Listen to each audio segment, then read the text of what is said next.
যার নাম ছিল মুহাম্মদ, সে এসে উসমান রাদিয়াল্লাহু আনহু যেই হাত দিয়ে কোরআনকে উঁচু করে ধরেছিলেন সেই হাতের ওপর আঘাত করে হাতটাই কেটে ফেললেন।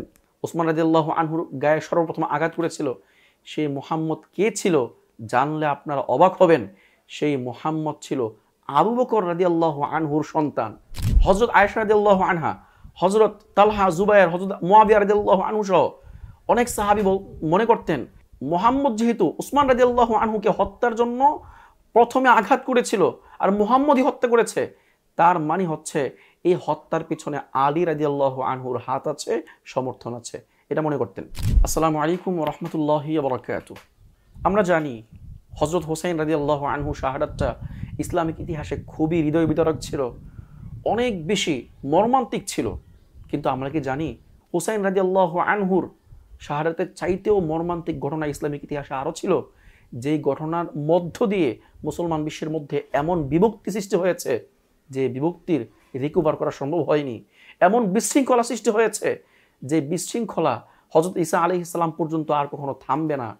যেই ঘটনাকে কেন্দ্র করে হযরত আয়েশা রাদিয়াল্লাহু আনহা, হযরত তালহা, হযরত জুবায়ের একদিকে, হযরত আলী রাদিয়াল্লাহু আনহু অপর পক্ষে থেকে যুদ্ধ সংঘটিত হয়, যেই যুদ্ধে প্রায় 13,000 মুসলমান শাহাদাত বরণ করেন।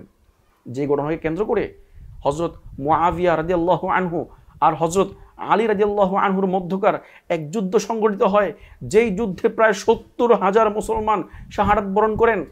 যেই 70,000 মুসলমান দিয়ে গোটা বিশ্ব শাসন করা, জয় করা তৎকালীন সময়ে সম্ভব ছিল, কিন্তু মুসলমান পরস্পরের মধ্যেই যুদ্ধ বেঁধে 70,000 মুসলমান শহীদ হয়। সেই ঘটনাটি হচ্ছে মর্মান্তিক ঘটনা। সেই ঘটনা হচ্ছে হযরত উসমান রাদিয়াল্লাহু আনহুর শাহাদাত বরণ। এই ঘটনাই আজকে আপনাদের সামনে এই ভিডিওতে ইনশাল্লাহ তুলে ধরার চেষ্টা করব। এজন্য আপনাদেরকে বলবো ইসলামিক ইতিহাস, প্রকৃত ইতিহাস জানার জন্য আপনারা এই ভিডিওটা শেষ পর্যন্ত দেখবেন। আশা করা যায় সংক্ষিপ্ত পরিসরে হলেও আপনারা মোটামুটি ইতিহাসটা জানতে পারবেন ইনশাল্লাহ।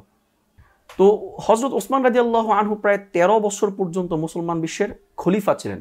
তার খেলাফতের শেষ প্রান্তে এসে আব্দুল্লাহ বিন সাবা নামের একজন ইয়াহুদি ছিল, সে পরবর্তীতে ঈমান আনার দাবি করে সে মুসলমানদের সিম্পিতি গ্রহণ করে, মুসলমানদের কাছ থেকে সে ভরসা নেয় এবং কিছু অবুঝ মুসলমানদেরকে নিয়ে একটা গোপনে দল গঠন করে, যেই দলটাকে ওসমান রাদিয়াল্লাহু আনহুর বিরুদ্ধে লেলিয়ে দেয়।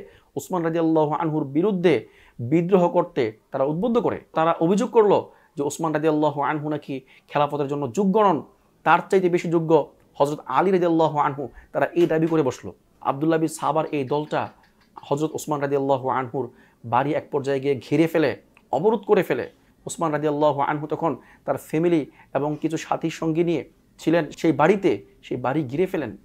ঘিরে ফেলার পর ওসমান রাদিয়াল্লাহু আনহুর খাবার পানীয় সব কিছু তারা বন্ধ করে দেয়।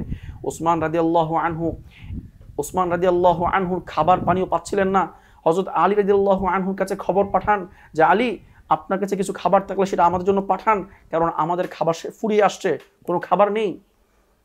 আলী রাদিয়াল্লাহু আনহু ওসমান রাদিয়াল্লাহু আনহুর ডাকে সাড়া দিয়ে তার জন্য খাবার পাঠায়, পানীয় পাঠায়, সবকিছু ব্যবস্থা করেন।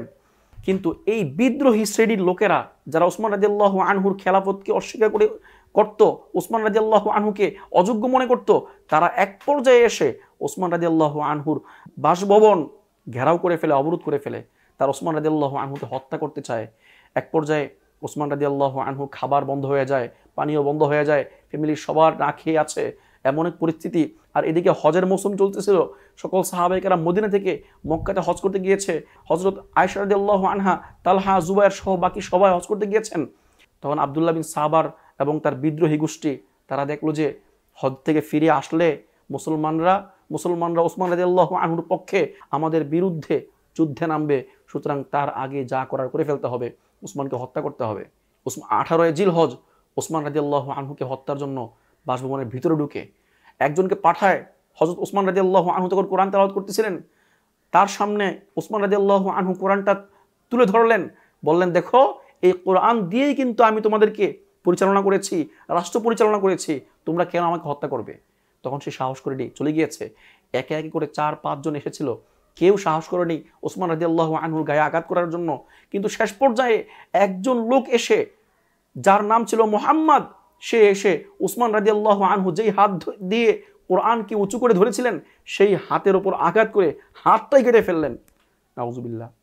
উসমান রাদিয়াল্লাহু আনহুকে বাঁচানোর জন্য তার স্ত্রী নায়েলা সামনে আসলো, সামনে এসে বুক পেতে দিল যে আমাকে হত্যা করো, আমার স্বামীকে হত্যা করো না, আমার স্বামী তো কোনো দোষ করেনি, আমার স্বামীর তো কোনো দোষ নেই, কোনো অপরাধ নেই, কেন তাকে হত্যা করবে, তিনি তো কোরআন দিয়ে তোমাদেরকে পরিচালনা করেছেন।